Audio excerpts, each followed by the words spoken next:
जी sir, आज के कार्यक्रम आज जो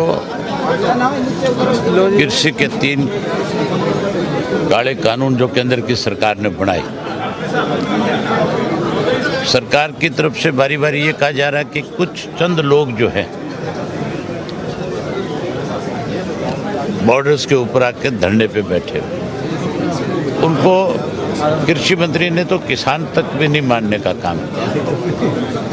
लेकिन आज पूरे देश का केवल किसान नहीं, किसान तो लगातार इस बात को लेकर के मांग कर ही रहे हैं कि तीनों कानून वापस लिए जाएं और एमएसपी का कानून बनाया जाए, जिसे पूरे देश में लागू किया जाए।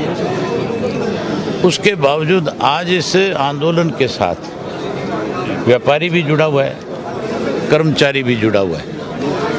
आज इस आंदोलन के साथ जो है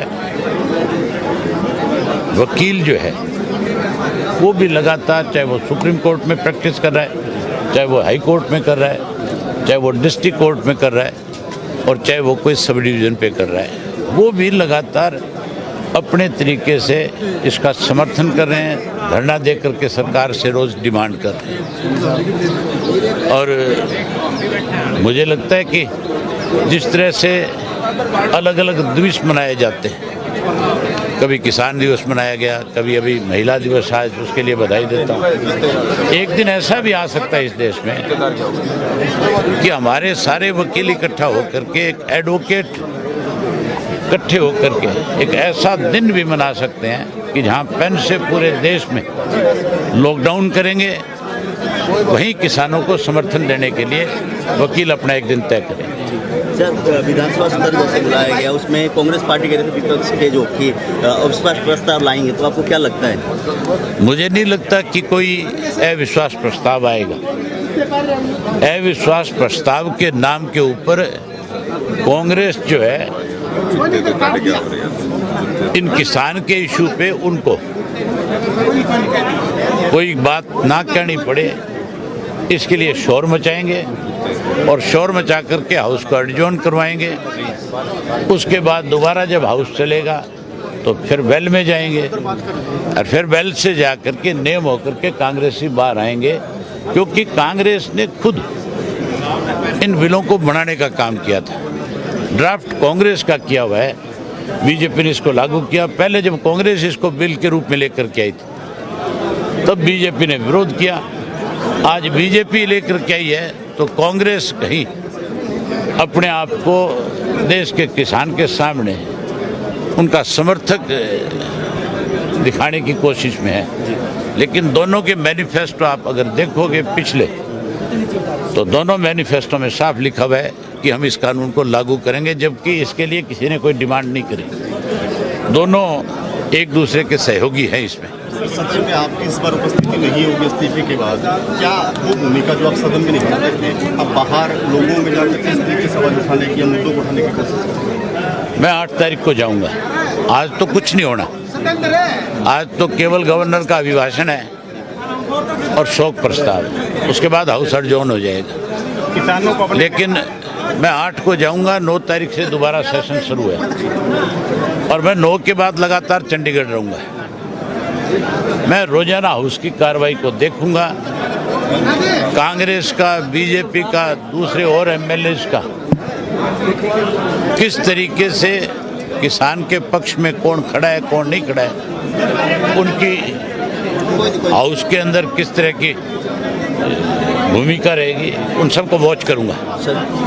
और मैं बाहर बैठ करके भी उन जो कहीं किसान को मारना चाहते हैं उनका विरोध करूंगा, और जो भूमिका मेरी अंदर थी हो सकता है मैं बाहर रह करके और ज़्यादा बड़ी निभा दूं। आपसे इस्तीफे के बाद एक बड़ी चर्चा छिड़ी है सर कि और लोगों को इस्तीफा देना चाहिए ना देना चाहिए, खास करके कांग्रेस को लेकर चर्चाएं तमाम दोनों तरफों से हो रही हैं। लेकिन एक चर्चा इस वजह से भी है कि क्या ओपन डिबेट आपकी और हुड्डा साहब की होनी चाहिए?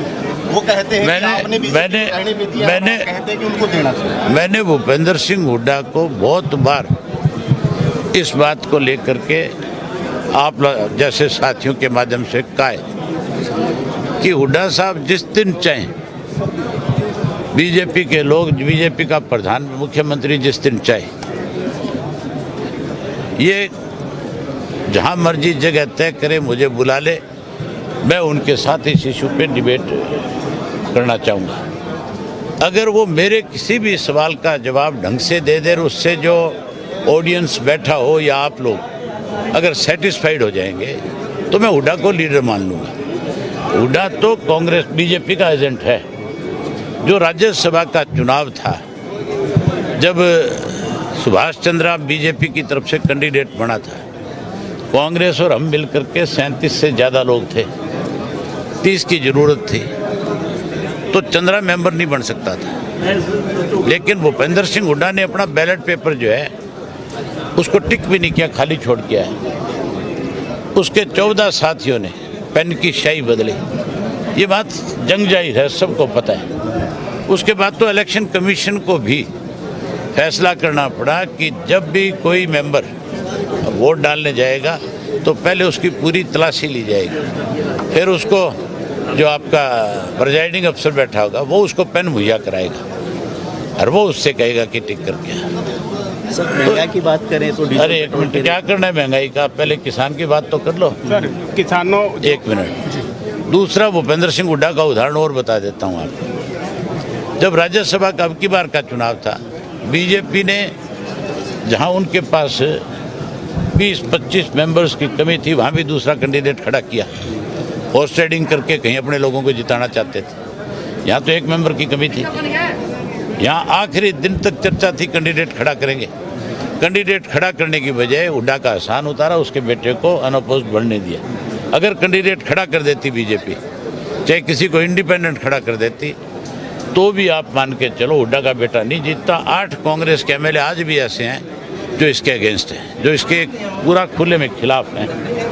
और अब तो जो कोई ऐसा मौका है, अब तो आपको और ज़्यादा स्पष्ट हो गया कि अब तो हुड्डा ने पगड़ी बदल ली। पहले गुलाबी पहनता था, अब तो भगवी पहननी शुरू कर दी। अब तो 23G में शामिल हो गया।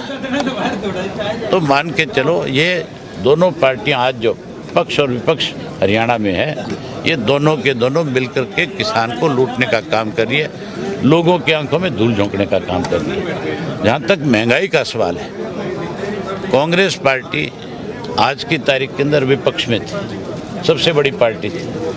कहाँ विरोध है? कहीं कोई धरना है, कोई प्रदर्शन है, कोई गवर्नर से मिले हैं, कहीं कोई चीफ मिनिस्टर को इन्होंने कोई जा कर के कहा है। मतलब दोनों के दोनों आपस में मिलकर लोगों को मार रहे हैं। सर, अपना ये जो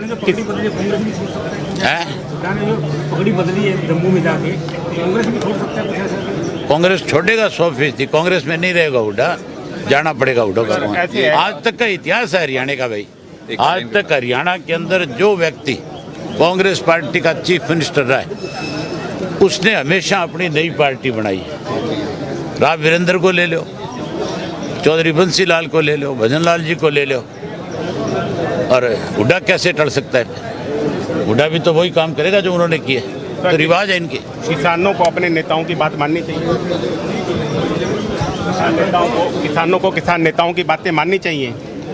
किसान नेताओं की बात अगर वो ना मानते तो आज लाखों की संख्या में धरने पे थोड़े बैठे। टक्के साहब ये कह रहे हैं कि हमें एक फसल की आहुति देनी पड़ेगी, जिनकी बातें सुन के किसान अपनी फसलों के ऊपर, खड़ी फसल पर ट्रैक्टर चला रहे हैं। क्या ये सही है? उन्होंने ये नहीं कहा, हम भी नहीं चाहते कि कोई किसान अपनी फसल पे ट्रैक्टर चलाए। उन्होंने भी ये नहीं कहा था भी कोई ट्रैक्टर चला दे। उन्होंने कहा भी एक फसल ऐसा हो सकता है कि हमें अपनी फसल खेत में छोड़ करके धरने पे बैठना पड़े। आहुति देनी, आहुति यही होती है।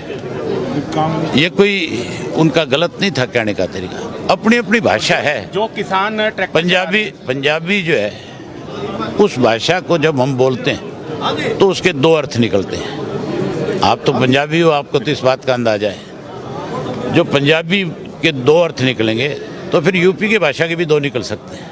हरियाणवी है जो ठेठ मारता है जाके, वो एक ही है।